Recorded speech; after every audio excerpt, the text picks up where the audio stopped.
Mr. Speaker, my distinguished colleagues, magandang hapon po. I rise today not in triumph, nor in anger, nor in pursuit of political advantage. I rise because the Constitution commands us to rise. I stand before this chamber carrying not privilege, but duty. Isang mabigat na tungkulin na ipinagkatiwala sa atin ng saligang batas at ng sambayanang Pilipino. Sa mga pagkakataong gaya nito, sinusubok hindi lamang ang isang opisyal, kundi ang tibay ng ating mga institusyon. Ang katapatan natin sa batas at ang ating kakayanan na unahin ang bayan kaysa sa politika. On behalf of the Committee on Justice, and in faithful compliance with our constitutional mandate, I rise to sponsor Committee Report number 261, together with House Resolution number 989, setting forth the articles of impeachment against the Vice President of the Republic. Mr. Speaker, simple lamang ang hinihingi ng pagkakataong ito sa atin. Sundin natin ang konstitusyon. Nothing more, nothing less. Hindi po kami narito upang humatol ng pagkakasala. Hindi rin kami narito upang magparusa. Ang tanong lamang na nasa harap natin ngayon, may sapat bang dahilan upang ipagpatuloy ang paglilitis sa Senado? Iyan lamang po ang tanong. At iyan ang sagradong tungkulin na ipinapasa ngayon ng Committee on Justice sa buong kapulungan. Hawak po natin ngayon ang bunga ng mahabang proseso. Hindi ito nabuo sa isang gabi. Hindi ito produkto ng chismis, galit, o sigaw sa social media. Committee Report, 52 pages. House Resolution, 18 pages. Articles of Impeachment, 23 pages. At lampas pa rito ay libu-libong pahina ng annexes, records, certifications, testimonya, financial documents, at deliberations na masusing pinag-aralan ng Committee on Justice. Bawat pahina ay may bigat. Bawat dokumento ay may implikasyon. Bawat testimonya ay may kaakibat na pananagutan. Nagawa na po ng Committee on Justice ang bahagi nito. We examined the evidence. We tested the arguments. We listened to every side. We placed everything on record. At ngayon, ang desisyon ay nasa kamay na ng buong House of Representatives. Tayo ngayon ang haharap sa sambayanang Pilipino upang sagutin ang isang simpleng tanong. Kapag may mabigat na aligasyon laban sa isa sa pinakamataas na opisyal ng Republika, ano ang dapat gawin ng House of Representatives? Tumingin sa kabila, manahimik, o sundin ang konstitusyon? Nitong mga nakaraang araw, paulit-ulit nating narinig ang isang tanong. May numero ba tayo? Ilan daw ang boboto? Kaya ba ang 1/3 vote? May umatras na raw. May nag-withdraw na raw. Wala pang ang botohan. May bilang na agad ng mga sumusuko. Pero, Mr. Speaker, distinguished colleagues, iyan ba talaga ang pinakamahalagang tanong ngayon? Because if we remember, we already went through this process before. Noong nakaraang impeachment proceedings, mayroon ng sapat na numero. 215 kasapi ng kapulungang ito ang bumoto upang isulong ang impeachment. Isa iyon sa pinakamalaking bilang sa kasaysayan ng ating Kongreso. Pero ano ang nangyari? Tinigil ng Korte Suprema. At mahalagang linawin kung ano ang tunay na sinabi ng Korte Suprema. Hindi nila sinabi na wala nang dapat sagutin. Hindi nila sinabi na walang kailangang ipaliwanag. Hindi nila sinabi na bawal nang magkaroon muli ng impeachment proceedings. Ang sinabi ng Korte Suprema ay ito: kung gagawin natin ito, gawin natin ang tama. Sundin natin ang proseso. Sundin natin ang konstitusyon. At iyan po ang ginawa ng Committee on Justice. Kaya ang tunay na tanong ngayon ay hindi lamang kung may numero tayo. Ang mas mahalagang tanong, sinunod ba natin ang proseso? At higit sa lahat, mayroon ba tayong ebidensya? Mr. Speaker, distinguished colleagues, proseso at ebidensya. Iyan ang pundasyon ng bawat makatarungang lipunan. At ang sagot po natin ay isang malinaw at matatag na opo. Sa proseso, naging maingat tayo. Hindi tayo nagmadali. Sinunod natin ang 1-year bar rule. Pinigyan natin ng pagkakataon ng bawat panig. Ang mga pagdinig ay isinagawa ng hayagan, naka-livestream at bukas sa taong bayan. At higit sa lahat, pinakinggan natin maging ang mga tumututol sa impeachment. Pinakinggan natin ang bawat manifestation, bawat argumento, bawat legal na punto. Hindi tayo naghanap ng shortcut. Naghanap tayo ng katotohanan. At maging malinaw po tayo, ang prosesong ito ay hindi paghamak sa mga Pilipinong sumusuporta sa Vice-Presidente. Sa isang demokrasya, ang suporta ng mamamayan ay dapat igalang. Ngunit kahit gaano kataas ang posisyon, kahit gaano kalakas ang suporta, walang sino man ang lampas sa pananagutan sa ilalim ng konstitusyon. Hindi ito usapin ng apelyido, partido o rehiyon. Ang prinsipyo ng pananagutan ay dapat umiiral kanino man, kaalyado man o kalaban.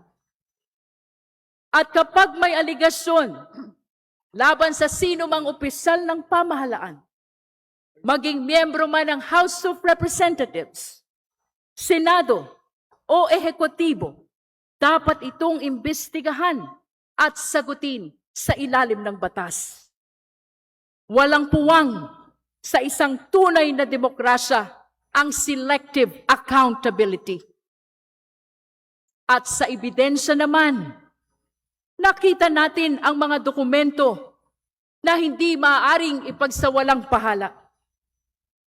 Mga certification mula sa PSA, mga disallowance mula sa COA, mga records ng transaksyon mula sa AMLC, mga dokumentong isinumite mismo sa Committee on Justice at isinama sa official records ng kapulungang ito.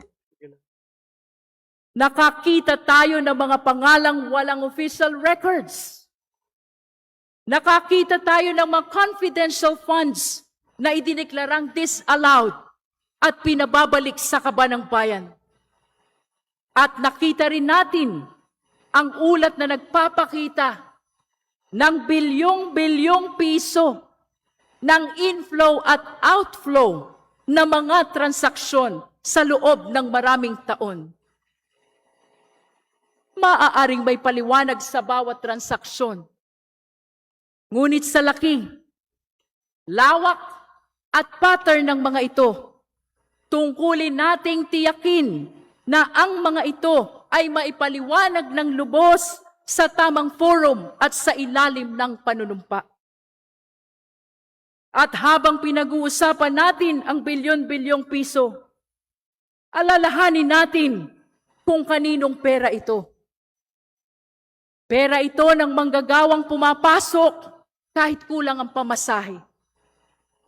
Pera ito ng magulang na nagtitiis upang mapag-aral ang anak. Pera ito ng pamilyang pumipila sa ospital, ngunit walang pambili ng gamot. Pera ito ng mga Pilipino na araw-araw nagbabayad ng puwis habang umaasang tapat ang mga pinunong kanilang pinagkatiwalaan. Kaya kapag may mga tanong tungkol sa paggamit ng pera ng bayan, hindi maaaring manahimik ang House of Representatives. At sa kabila ng lahat ng ito, isang bakanting upuan ang humarap sa Committee on Justice.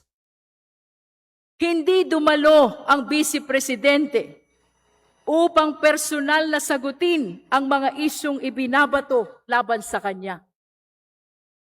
Ngunit sa ating sistema, ang mga seryosong aligasyon ay kailangan sagutin sa pamamagitan ng ebidensya at testimonya sa ilalim ng panunumpa.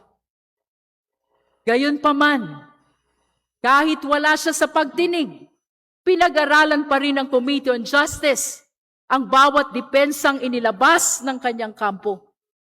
At matapos ang mahabang deliberasyon, matapos ang halos 22 resource persons, matapos ang libu-libong pahina ng records, nagkaisa ang Committee on Justice.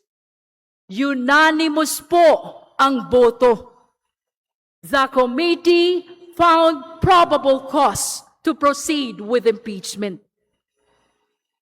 At mahalagang tandaan, hindi nagsimula ang komite na magkakapareho ang pananaw. Marami ang nagtanong, marami ang nagtuda, marami ang nais munang makumbinsi. Ngunit habang dumarating ang mga dokumento, habang lumalabas ang testimonya, habang nabubuo ang kabuuang larawan, unti-unting luminaw ang isang bagay. May mga tanong na hindi maaaring iwasan. May mga issue na hindi maaaring ipagkibit palikat. May mga bagay na kailangan ng harapin ng buong bansa. At ito ang naging batayan ng Articles of Impeachment. Article 1, ukol sa confidential funds at paggamit ng kaban ng bayan, gamit ang mga questionableng dokumento. Article 2, ukol sa mga transaksyon at ari-ariang nangangailangan ng malinaw na paliwanag at reconciliation sasalin at idiniklarang kita. Article 3, ukol sa aligasyon ng bribery at paggamit umano ng pera, kapalit ng impluwensya at pabor.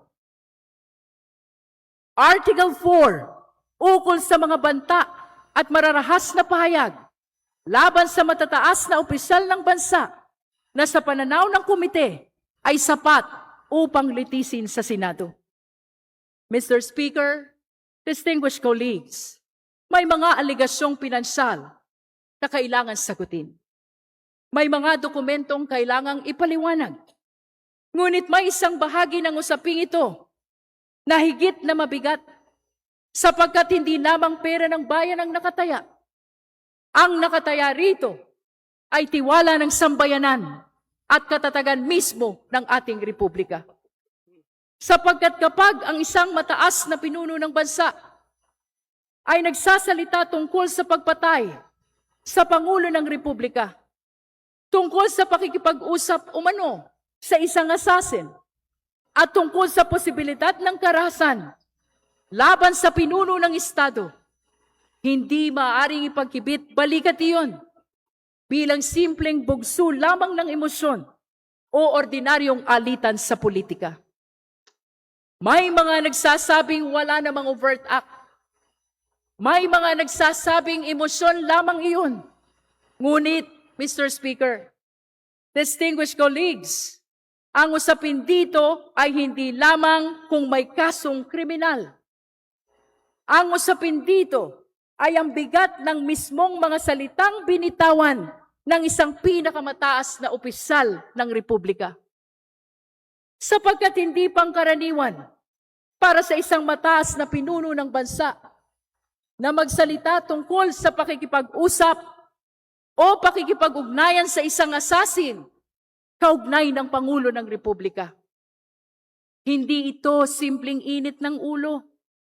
Hindi ito karaniwang political rhetoric at lalong hindi ito uri ng pananalita na inaasahan ng sambayanan mula sa matataas na opisyal ng bansa. Sapagkat ang mga salita ng mga pinuno ay may bigat. Maaari silang magbigay ng kabanatagan o maghasik ng pangamba sa sambayanan. At kapag ang mga nasa pinakamataas na antas ng pamahalaan ay tila inuuna ang karahasan kaysa kinahunan, hindi lamang mga opisyal ang naaapektuhan. Ang unang naaapektuhan ay ang ordinaryong Pilipino.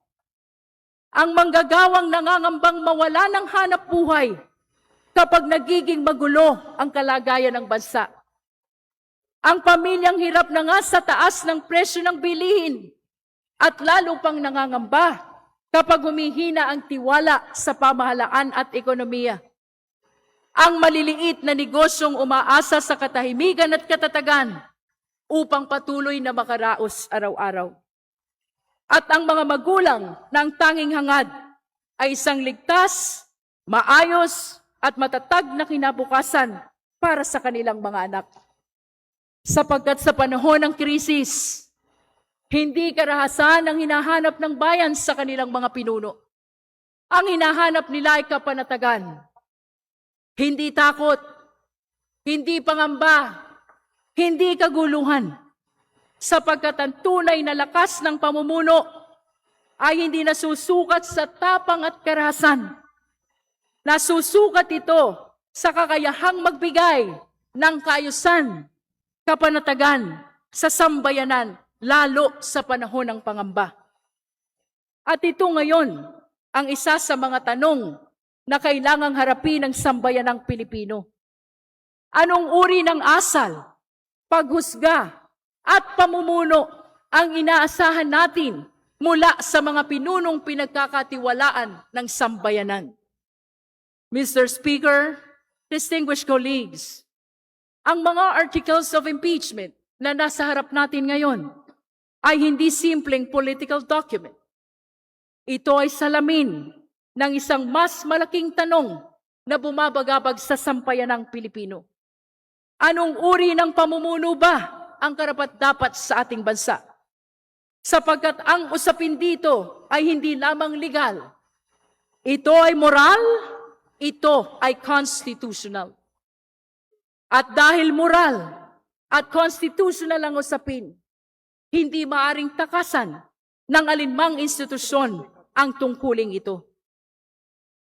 At kapag may mabibigat na pagdududa tungkol sa paggamit ng pera ng bayan, tungkol sa katapatan sa salin, tungkol sa asal at pananalita ng isang pinuno, hindi maaring manahimik ang House of Representatives.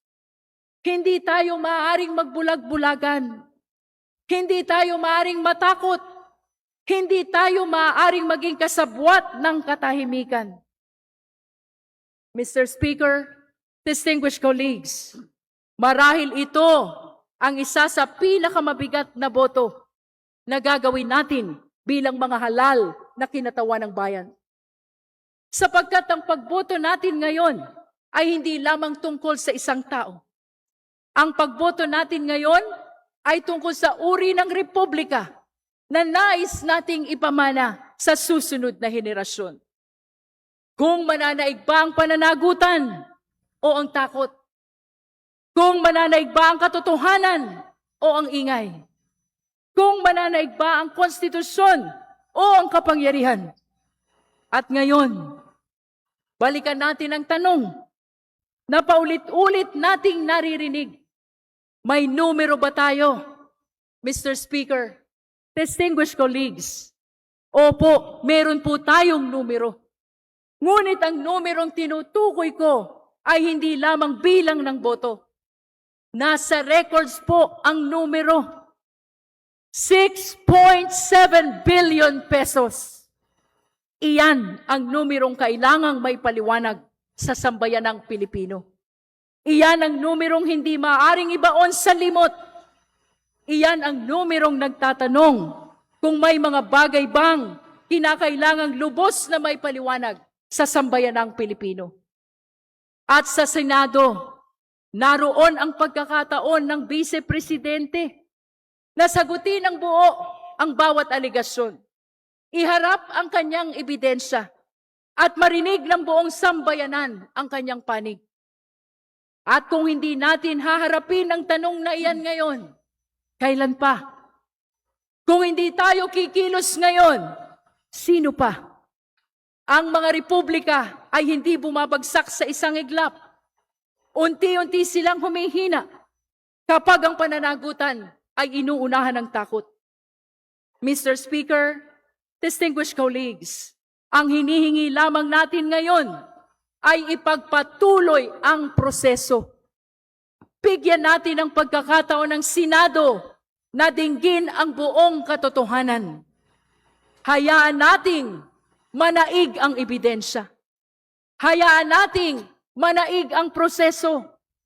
Hayaan nating manaig ang konstitusyon. At sa huli, hayaan nating manaig ang bayan. With that, Mr. Speaker, distinguished colleagues, I respectfully urge this chamber to vote in favor of Committee Report number 261 and House Resolution number 989. Let us do our duty. Maraming salamat po. Majority Leader. Mr. Speaker, please recognize Representative Paulo Henry M. Marcoleta for his interpellation. Representative Paulo Henry Marcoleta, party list Sagip, is hereby recognized. You have 2 minutes. Thank you, Mr. Speaker. Distinguished sponsor. Madam Sponsor, could you please identify the exact rule, resolution, order, or House authority that allowed the Committee on Justice to conduct impeachment hearing during the adjournment of session? Mr. Speaker, distinguished colleagues, let us be reminded by the distinction between an impeachment process vis-a-vis the legislative process.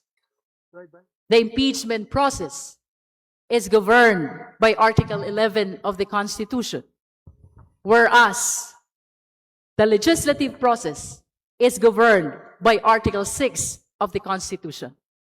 Suffice it to state that there is entirely big difference between an impeachment process and a legislative process. As a matter of fact, Mr. Speaker, there is a different set of rules which govern the proceeding of impeachment. In the same manner that there is a different set of rules that govern our legislative process. Mr. Speaker, in other words, my distinguished colleagues, the impeachment process is not governed by breaks and recess. And to validate that, Mr. Speaker, the House of Representatives, before the break, before the start of the proceeding before the Justice Committee, even passed a resolution expressly authorizing the Justice Committee to proceed with its hearing, to exercise the compulsory process, and even to use the electronic mode of sending notices and documents.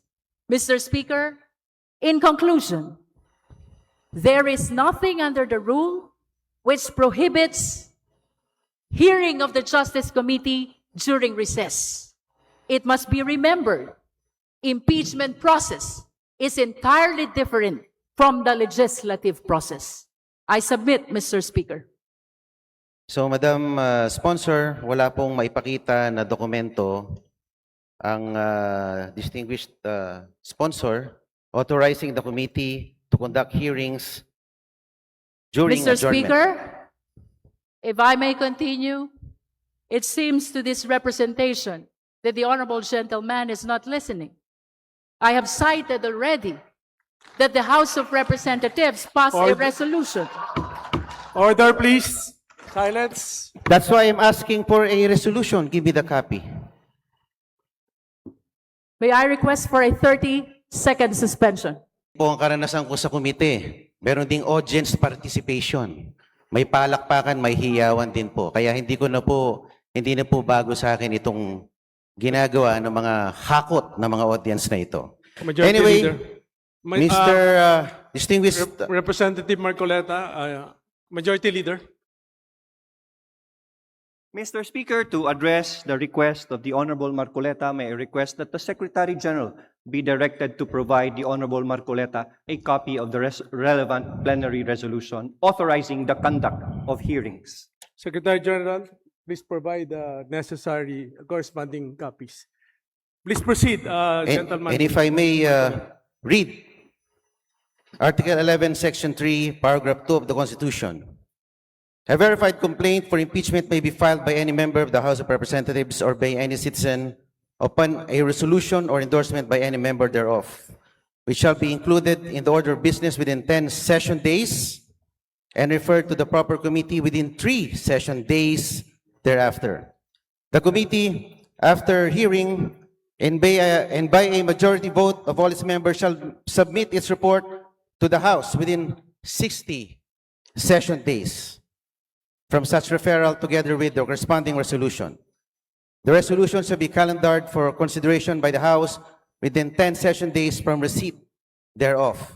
Doon po sa paragraph na binasa ko, 4 na beses pong binanggit ang session days. Wala pong binanggit na pwedeng mag-hearing ang impeachment, ang Committee on Justice habang naka-adjourn ang both houses. Mr. Speaker, distinguished colleagues, for purposes of our records, I am reading from the House Resolution number 892, the title of which, Resolution Authorizing the House Committee on Justice to implement Section 8 of the Rules of Procedure in impeachment proceedings relating to the protection of complainants and witnesses, and further authorizing the committee to continue the conduct of impeachment proceedings and the exercise of ancillary powers during the recess of the House of Representatives from 21 March 2026 to 3 May 2026. It is respectfully submitted, Mr. Speaker, distinguished colleagues, that all the proceedings before the Justice Committee is within the ambit expressly provided by the House of Representatives in Resolution number 892.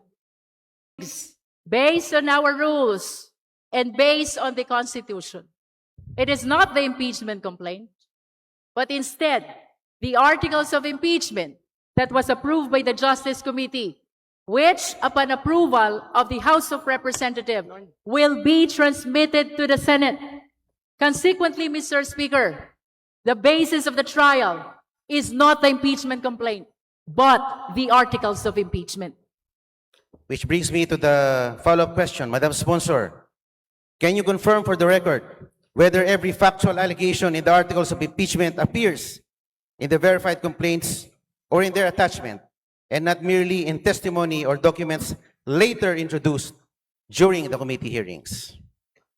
Mr. Speaker, distinguished colleagues, we confirm that the contents of the articles of impeachment are consistent to the contents of the impeachment complaints which were deliberated upon before the Justice Committee. We have to consider as well that under the rules, notwithstanding the fact that the evidence is not attached to the complaint, so long as it is relevant to the impeachment complaint, the same is allowed by the rules of impeachment.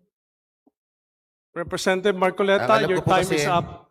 Your 3 minutes is up. Evidence may support a pleaded charge, but should not become a substitute for a verified charge. And let me go to my Your time is up. final question, Representative Marcoleta. Mr. Last Speaker. question. I'll allow you last question. Madam Sponsor, did the committee ever formally require amendment of or authorize supplementation of the verified complaints to include factual matters that emerged only during the hearings? Mr. Speaker, we are consistent to the contents of the impeachment complaint. And if the honorable gentleman is requiring the Justice Committee to make it as a parameter that they should all be expressed in the impeachment complaint, then he is not aligned to the rules of impeachment. The rules of impeachment expressly allow even other relevant evidence, which means, notwithstanding that they are not expressly mentioned in the impeachment complaint, so long as they are relevant, they can effectively form part of the articles of impeachment. Majority Leader.